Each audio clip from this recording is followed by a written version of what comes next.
The conference hall floated in the darkness of space, a massive station where 7 alien species had gathered to decide the fate of humanity. Ambassador Yuna stood alone in the center of the circular chamber, surrounded by representatives from worlds that had existed for thousands of years before humans even discovered fire. She wore a simple black suit, her hands clasped behind her back. Around her, the aliens whispered in languages that her translator struggled to interpret. Some looked like insects with too many legs. Others resembled floating jellyfish that glowed in the dim light. One species appeared almost plant-like, with leaves instead of hair. Counselor Minji spoke first. She belonged to the Velkari, a race that considered themselves the oldest and wisest in the galaxy. Her skin shimmered like oil on water, constantly changing colors. "Human," Minji said, her voice like wind through metal tubes. "Your species has violated the ancient agreements. You have built colonies in protected zones. You have taken what does not belong to you." Yuna remained silent. She had reviewed the so-called agreements. They were made 3,000 years ago, long before humans left Earth. No one had asked humanity if they agreed to these rules. "We are not unreasonable," another counselor said. This one looked like a bird made of crystal. "We give you 30 days. Abandon 23 of your outer colonies. Return to your designated space. This is our mercy." The other counselors made sounds of agreement. They had discussed this for months, Yuna knew. The decision was already made before she arrived. This meeting was just a formality. They expected her to bow, to thank them for their kindness, to accept their terms. Yuna had been an ambassador for 15 years. She had negotiated trade deals, peace treaties, and cultural exchanges. She knew how to smile and compromise. She knew how to find middle ground. But Earth had sent her here with very specific instructions. "No," Yuna said. The chamber fell silent. Even the translator devices seemed to pause, as if checking whether they had heard correctly. "Excuse me?" Minji leaned forward, her colors shifting to dark red. "Perhaps your translator malfunctioned. We are not negotiating. We are informing you of our decision." "I understand perfectly," Yuna replied, her voice calm and clear. "And Earth's answer is no. We will not abandon our colonies. We will not follow rules we never agreed to. We will not surrender our people to satisfy your sense of order." The crystal bird counselor made a sound like shattering glass. "You dare refuse the Concordat? Do you understand what we are? 7 species, united for peace. 3,000 warships. Technology beyond your primitive understanding." Yuna smiled, though there was no warmth in it. "Then I suppose we have a problem." She turned and walked toward the exit. Behind her, the counselors erupted in angry voices, some shouting, others making sounds that hurt human ears. Security drones moved to block her path, but Yuna had diplomatic immunity. They could not touch her. "If you do not comply," Minji called out, her voice shaking with rage, "we will take corrective action. We will force you to obey." Yuna stopped at the doorway. She looked back at the 7 species who thought they ruled the galaxy. "You can try," she said. Back on Earth, Admiral Hyanwu watched the broadcast from his office in the Pacific Defense Command. He was an old man now, his hair white, his face marked by years of service. He had fought in the colony wars, back when humans fought each other. He knew what war looked like. "They actually said no," Captain Jinho said, standing beside him. Jinho was young, barely 40, but he commanded the most powerful warship humanity had ever built. The Indomitable was currently in orbit, its weapons cold but ready.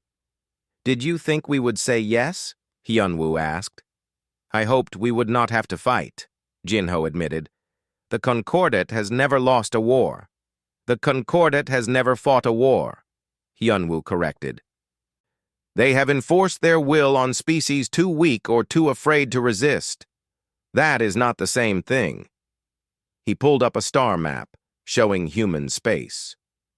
47 colonies, scattered across 100 light-years. Billions of people who had left Earth to build new lives. Families, children, dreams. They think we will abandon them, Yunwu said quietly. They think we value peace more than principle. They think we are like them. Are we different? Jinho asked. Hyunwoo looked at the younger man. Captain, how many wars has Earth fought in its history? Thousands, sir. Maybe tens of thousands. And the Velkari, the species that leads the Concordat? They achieved peace 12,000 years ago. They have not fought since. Exactly, Hyunwoo said. They have forgotten what we never forget. Humans know how to fight. More importantly, humans know when we must fight, even when the odds are impossible. The news came 3 days later. The Concordat fleet was moving. 3,000 ships, the largest military force assembled in galactic history.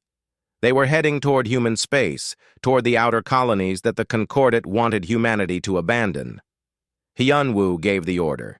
Every human colony went to full alert. Civilian ships evacuated women and children to safer worlds.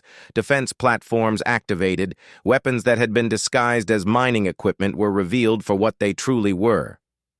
On the Concordat flagship, Counselor Minji watched the humans prepare. She felt something she had not experienced in her long life. It took her a moment to recognize the emotion. Fear. The humans were not running. They were not begging for mercy. They were preparing to fight a force 10 times their size. Perhaps we should reconsider, one of her advisors suggested. Open negotiations. Find a compromise. Minji's colors flashed angry red. Never. We cannot show weakness. We are the Concordat. We have maintained galactic peace for millennia. We will not be defied by primitives who only reached the stars 80 years ago. The fleet jumped to faster-than-light travel, heading toward human space. They expected surrender. They would learn differently. New Jeju was a beautiful world, covered in oceans and green islands. 2 million humans called it home. They grew food, raised families, and built a peaceful society far from the crowded cities of Earth. It was one of the 23 colonies the Concordat demanded humanity abandon. Colonel Suji stood on the balcony of the Defense Command Center watching the sunset. She was a small woman, barely 5 feet tall, but she had spent 20 years in the military. She knew this day would come eventually. The galaxy was too crowded, and humans were too stubborn to fit in quietly. Ma'am, they are coming out of faster than light in 10 minutes, her communications officer reported. How many? Suji asked, though she already knew the answer. 3,000 ships, ma'am, just like intelligence predicted. Suji nodded. Send the message to all civilian shelters. Tell them to stay underground. This will be over quickly, one way or another. She walked back inside the command center. Her staff looked at her with nervous faces. They were young, most of them. They had joined the defense force expecting to guard against pirates, not fight the most powerful military alliance in the galaxy. Listen to me, Suji said, her voice cutting through the quiet tension. They think we will run. They think we will beg. They think we are weak because we are new to the galaxy. Let me tell you something about humans. We walked out of caves with nothing but stones and sticks. We conquered our entire planet. We built cities, crossed oceans, and reached for the stars. We did all of that while fighting each other. Now imagine what we can do when we actually work together. The staff straightened up. Fear remained in their eyes, but something else appeared too. Determination. In orbit above New Jeju, pilot Taiho sat in his fighter craft, checking his weapons for the 5th time. He was part of the Valkyrie squadron, 12 pilots who flew the newest human fighters. The ships were small, fast, and loaded with weapons that the Concordat had never seen before. All pilots, this is Valkyrie Leader, Taiho said into his radio. Remember the plan. Stay in groups of 3, target their sensors first, make them blind, then make them hurt. Valkyrie 3 here, a young woman's voice replied. Sir, are we really going to fight 3,000 ships with 12 fighters? Taiho smiled, though no one could see it behind his helmet. No, Valkyrie 3. We are going to fight with 12 fighters, 40 defense platforms, 200 automated drones, and 5 Q ships. Oh, and we have one more advantage. What is that, sir? We are defending our home. They are just following orders. The Concordate fleet appeared like a storm of metal and light. 3,000 ships, each one larger than anything humans had built. They moved in perfect formation, a display of overwhelming force designed to make enemies surrender without a fight. On the flagship, Counselor Minji smiled. The humans had not fled. Good. This would be a clear lesson to the rest of the galaxy. Defy the Concordate and face the consequences. Send the final warning, she ordered. Tell them to evacuate immediately. We will begin bombardment in 1 hour. But the response that came back was not words. It was weapons fire. The defense platforms that the Concordate had identified as communication arrays suddenly revealed their true purpose. Massive railguns fired solid metal projectiles at incredible speeds. The Concordate shields, designed to deflect energy weapons, did nothing against the metal slugs. 3 ships exploded in the first volley. What? Minji shrieked. Return fire! Destroy those platforms! But Taiho and his pilots were already moving. The fighters were too small and fast for the Concordate targeting systems, designed to fight large capital ships.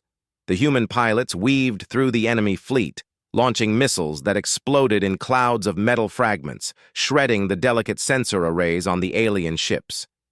Suddenly, half the Concordate fleet was blind. The Q ships activated next. They looked like civilian cargo vessels, slow and harmless. But when the Concordate ships moved close to destroy them, hidden panels opened. Each Q ship carried weapons designed by engineers who studied every weakness in Concordate technology. Electromagnetic pulse weapons fried alien computer systems. Acid clouds ate through their hull plating. Kinetic weapons punched holes in ships that had never been damaged in battle before. "This is impossible!" Minji shouted. "They are primitives! How do they have such weapons?" Her tactical officer provided the answer, his voice shaking. "Ma'am, they have been preparing. Every colony has hidden defenses. The weapons are crude compared to our technology, but they are effective. Our shields cannot stop solid projectiles. Our targeting systems cannot track such small, fast targets." Down on New Jeju, Hana worked in the underground factory. She was an engineer, not a soldier, but she had refused to evacuate. She and 50 other volunteers operated the manufacturing plant that built ammunition for the railguns. "Keep the production line moving," she shouted over the noise of machinery. "Those platforms need more ammunition." A young man beside her looked scared. "Will we win?" Hana did not know, but she knew something the Concordate did not understand. Winning does not matter as much as not losing. Every minute we hold them here, every ship we damage, we prove that humans will not surrender. That is what matters. The battle raged for 6 hours. The Concordate lost 400 ships. They destroyed all 40 defense platforms, shot down 9 of the 12 fighters, and damaged the Q ships beyond repair. But they did not capture the colony. They did not force a surrender. Finally, Minji gave the order to withdraw. "This is temporary," she told her officers. "We will return with more ships, better tactics. We will crush them." But as the Concordate fleet limped away, something was happening across the galaxy. Every species with access to communication networks watched the battle footage. They saw humans fighting against impossible odds. They saw humans refusing to quit, even when defeat seemed certain. A small trader captain on a distant world watched the footage and whispered to himself, "What kind of species does that?"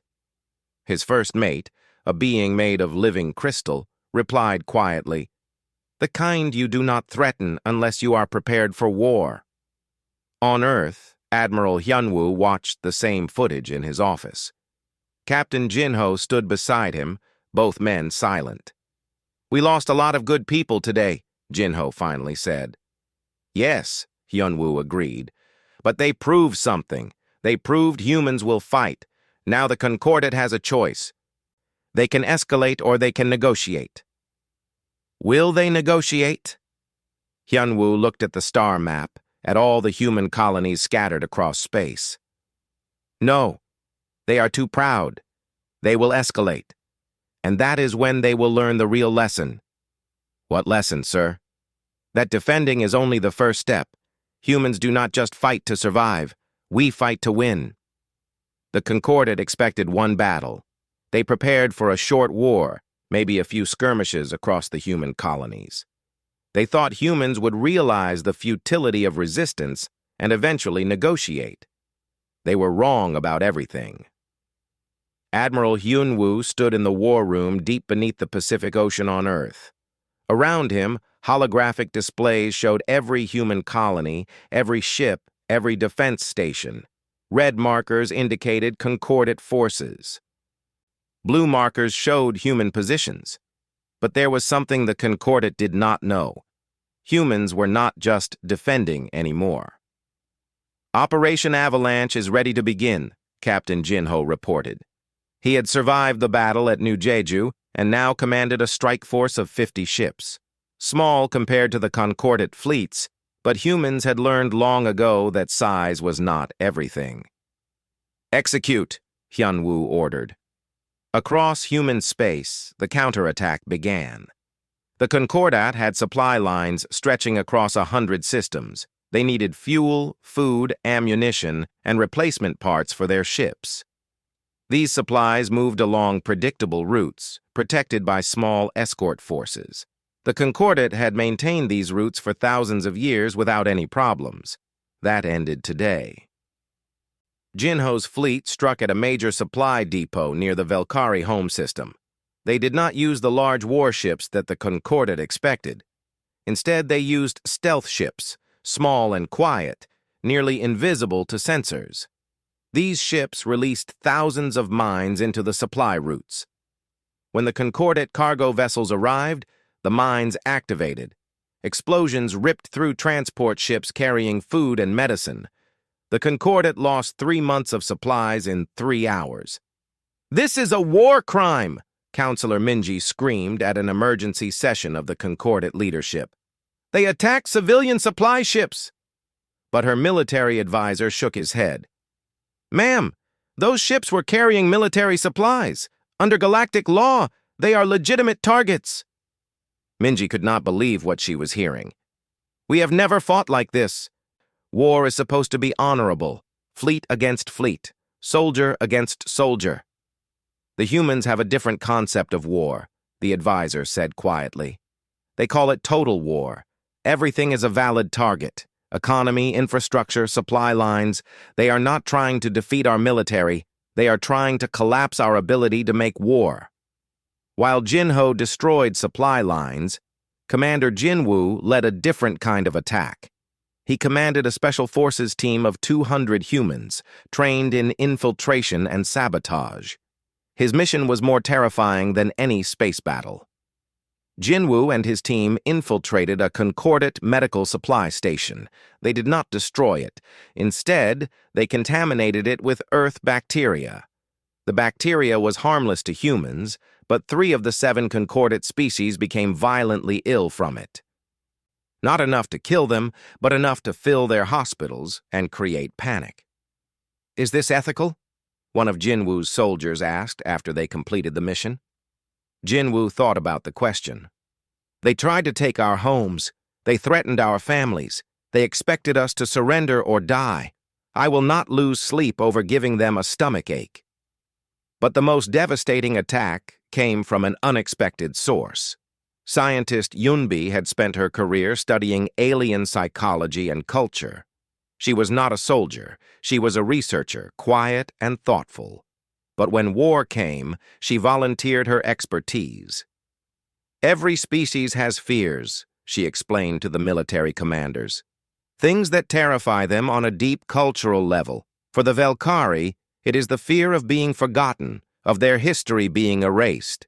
For the crystal beings, it is the fear of shattering, of being broken into pieces. Each species has these deep terrors. And you want to use these fears against them? Hyunwoo asked. I want to break their will to fight, Yunbi said. Physical weapons destroy ships. Psychological weapons destroy the desire to continue fighting.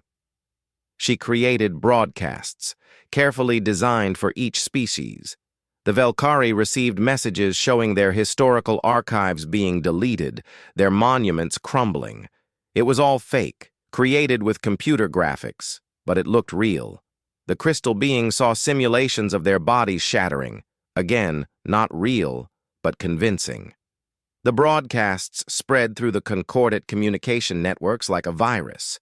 Suddenly, alien soldiers were not thinking about fighting humans. They were thinking about their deepest fears. Morale collapsed across the concordant fleet. On the battlefield, human tactics proved devastating. The concordant fought like they had trained for thousands of years. Organized formations, predictable strategies, honor and tradition. Humans fought like humans had always fought. Dirty, creative, desperate. Human ships carried redundant systems on top of redundant systems. If the main reactor failed, they had backup reactors. If those failed, they had battery banks. If the batteries died, they had emergency generators.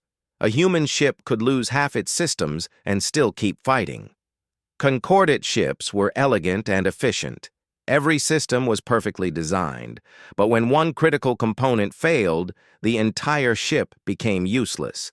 Human fighters used kamikaze drones, small craft loaded with explosives that would fly directly into enemy ships. The Concordant found this horrifying. Why would anyone waste a ship like that? But the drones were cheap to build and devastatingly effective. One drone cost as much as a few months of salary for a soldier. One Concordant battleship cost more than some planets' yearly budgets. The math was simple. The turning point came at the Battle of Titan Station. The Concordant sent a fleet of 800 ships to capture humanity's largest space station. If they took Titan Station, they could cut human space in half, isolating dozens of colonies. But Admiral Hyunwoo was waiting. He did not have 800 ships. He had 90. But those 90 ships fought with a ferocity that the Concordant had never encountered. Human crews worked without sleep for 3 days straight. When ships ran out of ammunition, they rammed enemy vessels. When life support failed, crews wore spacesuits and kept fighting. The Concordant lost 500 ships taking Titan Station. When they finally captured it, they found it was a hollow victory. The humans had destroyed everything valuable before retreating. The station was just an empty shell. This cost us more than it was worth, Minji's military advisor reported. We lost 500 ships for an empty station. Minji stared at the casualty reports. In 3 months of fighting, the Concordant had lost 1,200 ships, not from superior technology or brilliant strategy, from sheer stubborn human refusal to quit. Request negotiations, she ordered. Surely now they will talk. We have proven we are stronger. The human response came from Ambassador Yuna. She appeared on every screen across Concordant space, her message simple and clear. You attacked us. You demanded we abandon our homes. You thought we would surrender. Now you want to talk? No. The time for talking was before you threatened our families. Now there is only one acceptable outcome. Unconditional surrender. Leave our space. Never return. Those are the only terms. The galaxy watched in shock. The Concordant was offering peace, and humanity refused. On a distant world, an alien trader spoke to his customers. I always thought the Concordant was powerful because they had the most ships. I was wrong. The Concordant was powerful because no one ever challenged them. Now that someone has, we see the truth. Ships and weapons do not win wars. Will wins wars.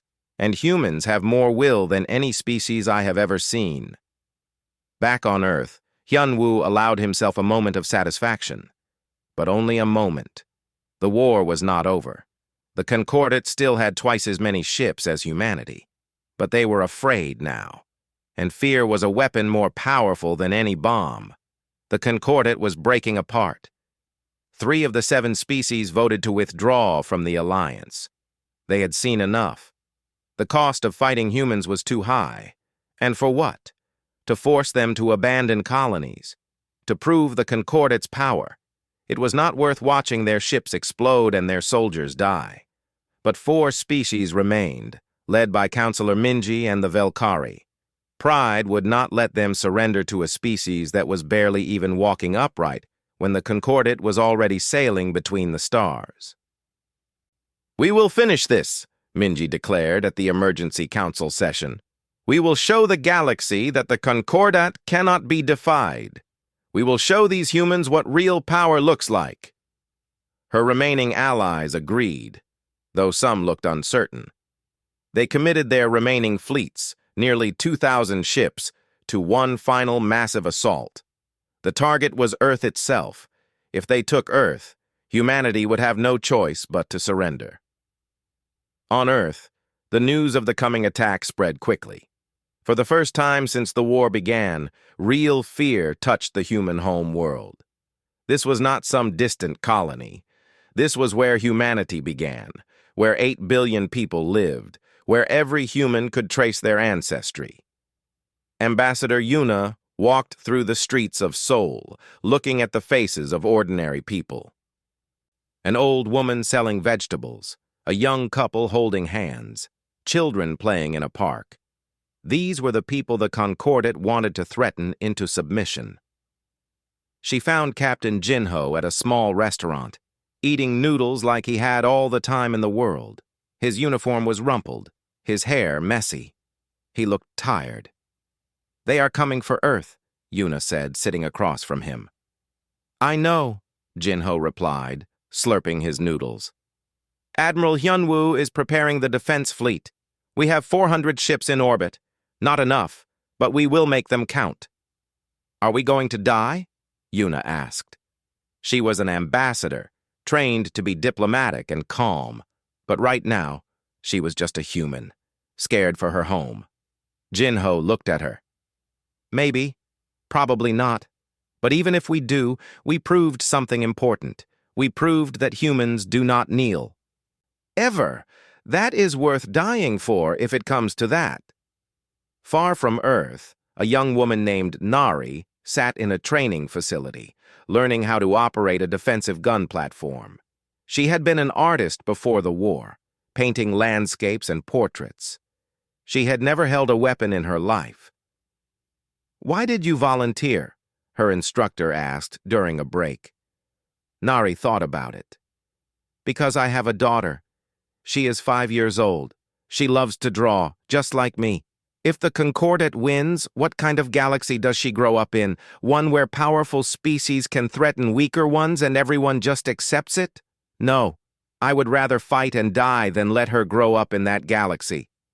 Across human space, millions of people like Nari made the same choice. They were not soldiers. They were farmers, teachers, artists, engineers. But they were also humans. And humans had a stubborn streak that refused to accept surrender. The Concordat fleet arrived at Earth's solar system with great ceremony. They broadcast messages demanding humanity's immediate surrender. They displayed their ships in intimidating formations. They were confident this would end quickly. Then Captain Jinho's fleet met them at the edge of the system.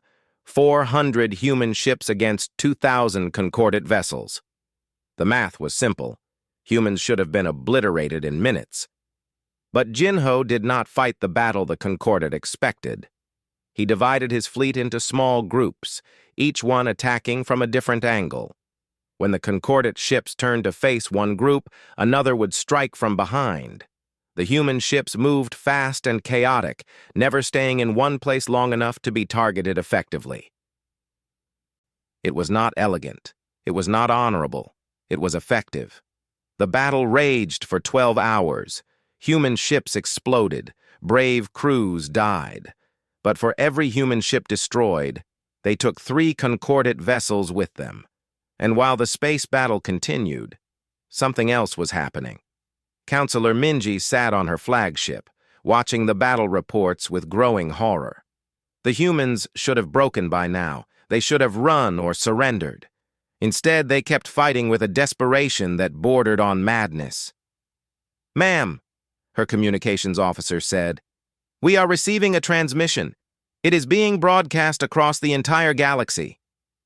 The screen showed a young human woman, volunteer Nari, speaking from a defensive platform orbiting Earth. "My name is Nari," she said, her voice calm despite the explosions visible in the background. "Before this war, I was an artist. I painted pictures. I had never touched a weapon. But when the Concordat threatened my world, threatened my daughter's future, I chose to fight. This is what you need to understand about humans. We are not a warrior species. We are parents, artists, farmers, teachers.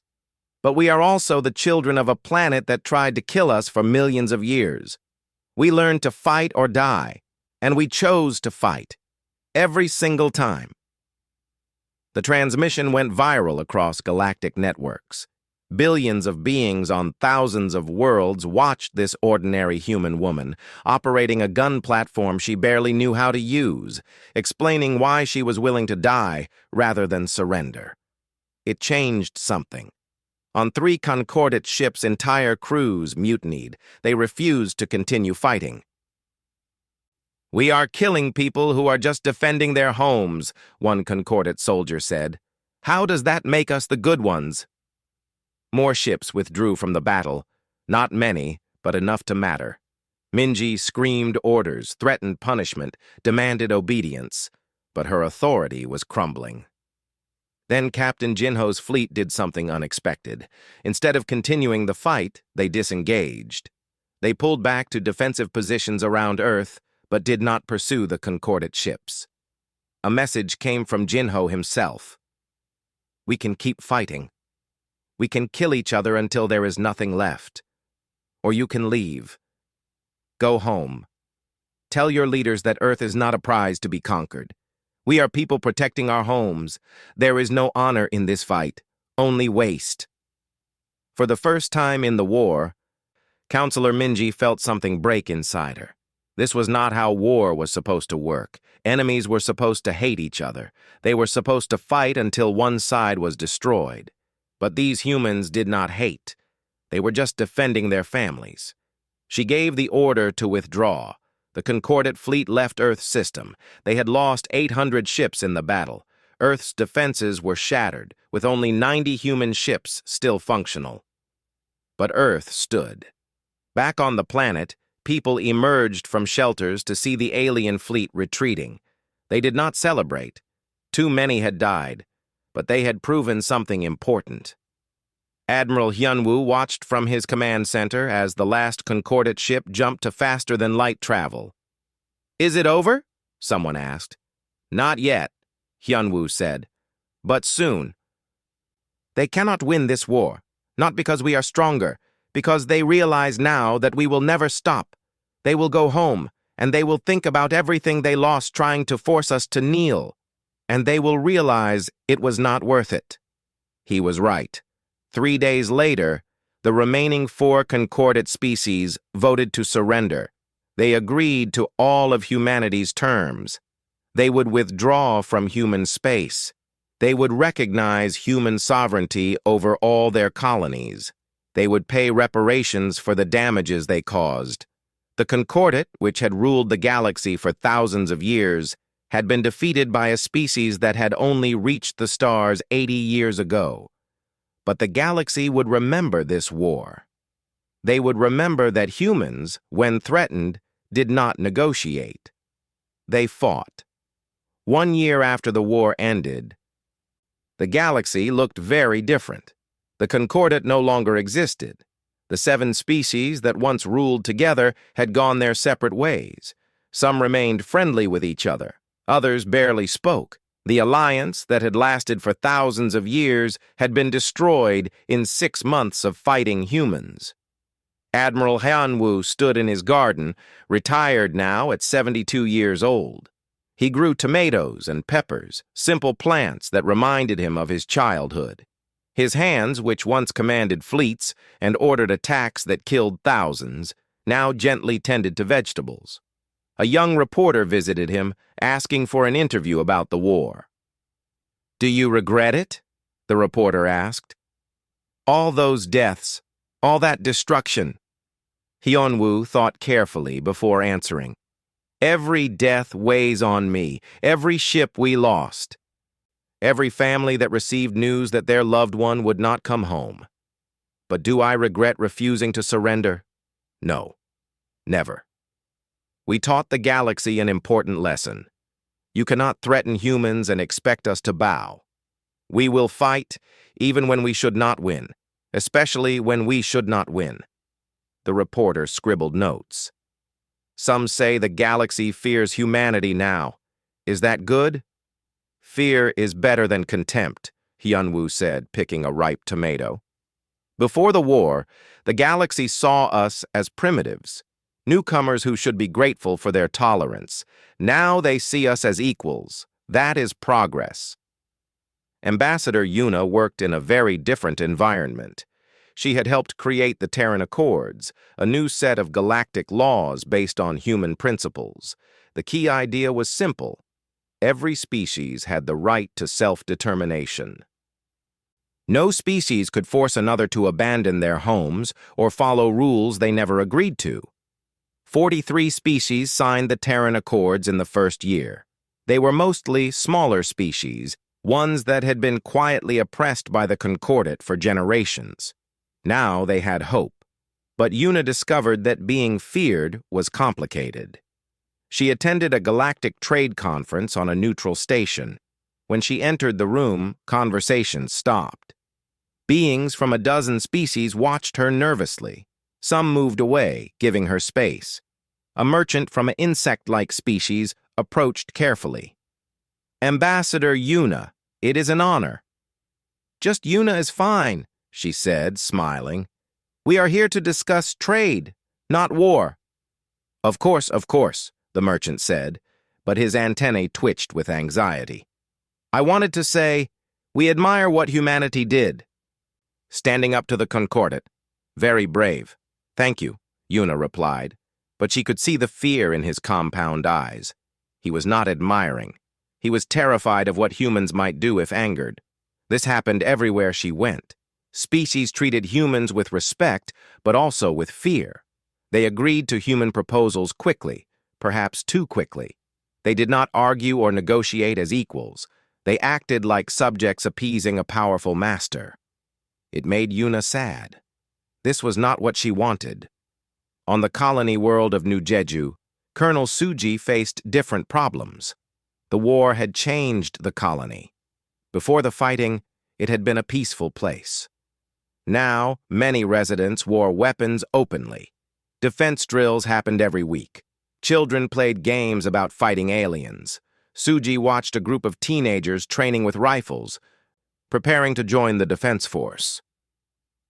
"We are becoming a warrior culture," she told Hana, the engineer who had refused to evacuate during the battle. Hana nodded. "Can you blame them? We almost lost everything. They want to be ready if it happens again." "But will there be a time when we can put down the weapons?" Suji asked. "Or have we changed so much that we can never go back to being peaceful?" Hana had no answer. Captain Jinho, now promoted to admiral, commanded the human defense fleet. He spent his days planning, training, and preparing for threats that might never come. But he could not stop. The war had taught him that peace was fragile and could shatter in an instant. He received reports about some human colonies that were becoming aggressive. They wanted to expand beyond their borders, to claim new territories before other species could take them. The logic was simple.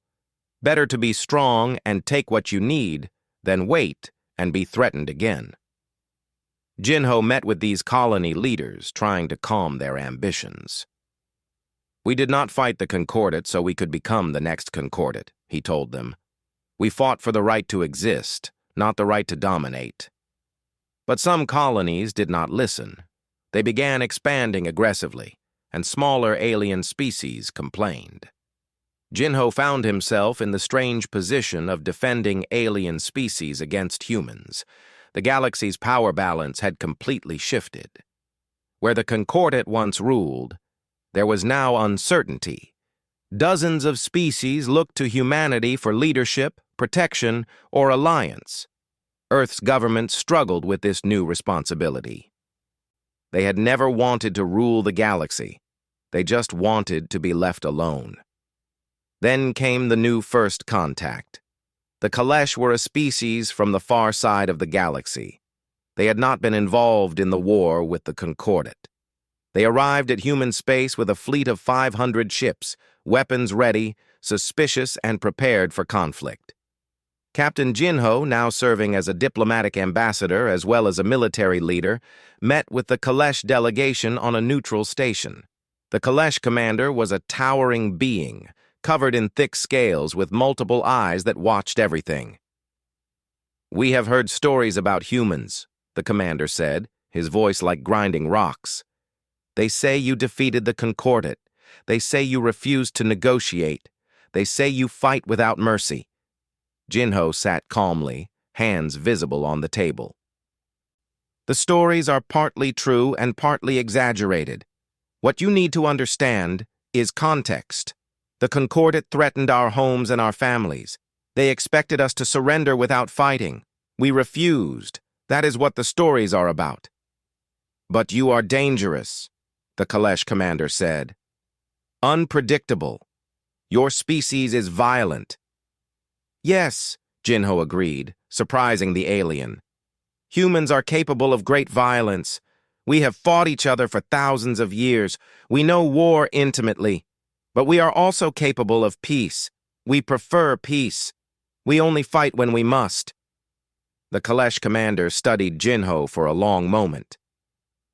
"How do we know you will not attack us? You have proven you can defeat larger forces." Jinho leaned forward. "Because we have nothing to gain from fighting you. You have not threatened us.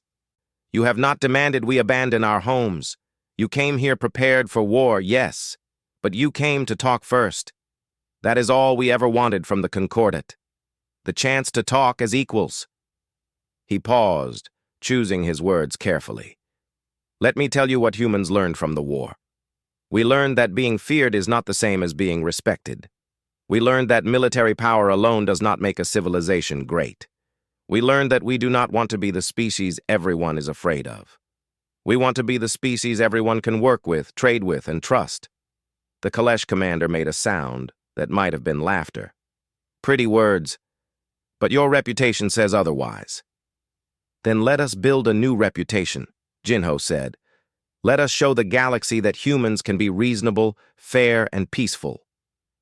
But also show them that if they threaten us, we will defend ourselves without hesitation. That is not a contradiction. That is balance." The negotiations took 3 days. In the end, the Kalesh signed a trade agreement with humanity. They also shared technology and cultural exchanges. They did not become close allies, but they became partners.